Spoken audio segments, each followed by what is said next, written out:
ছোট্ট পরি মহলে শুয়ে আঙুর খাচ্ছিল আর সবার উপর নজর রাখছিল, কিন্তু ওর মধ্যে একটা গোপন শক্তি ছিল যে ও না বলে সবার সাথে কথা বলতে পারবে। তখনই একজন দাদাজি কাছে এসে বলে, তুমি দিনভর শুধু খেতেই থাকো। ওনার কথা শুনে পাশে থাকা একটা মোটা লোক হাসতে থাকে। ছোট্ট পরি রেগে ওঠে আর বলে, দাঁড়াও, এখনই তোমাদের মজা দেখাচ্ছি। ও দাদাজির কাছে যায় আর ওনার মাথা থেকে নকল চুল উঠিয়ে নাচাতে থাকে।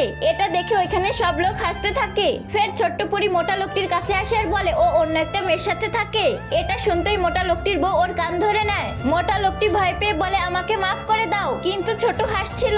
এটা দেখে মহারাজ অনেক রেগে যায়। উনি আগে বাড়ায় আর বলে, ছোট তুমি সীমা লঙ্ঘন করেছো, আমি তোমাকে এখনই পৃথিবী লোকে পাঠিয়ে দিব। ছোট্ট পরি ভয় পায় আর উদাস হয়ে যায়, কিন্তু মহারাজ ওনার শক্তি দিয়ে সত্যি ওকে পৃথিবী লোকে পাঠিয়ে দেয়। ওইদিকে পৃথিবীতে একটা পালকি রাখা ছিল, যেখান থেকে একটা সুন্দর বাচ্চা বের হয়। তখনই ছোট্ট পরির আত্মা বাচ্চাটির শরীরে প্রবেশ করে। বাচ্চাটি চোখে ঝমক দেয় আর ও চারদিকে দেখে মুস্কি হাসে। তখনই ওর মা দৌড়ে আসে আর ওর হাত ধরে নেয়।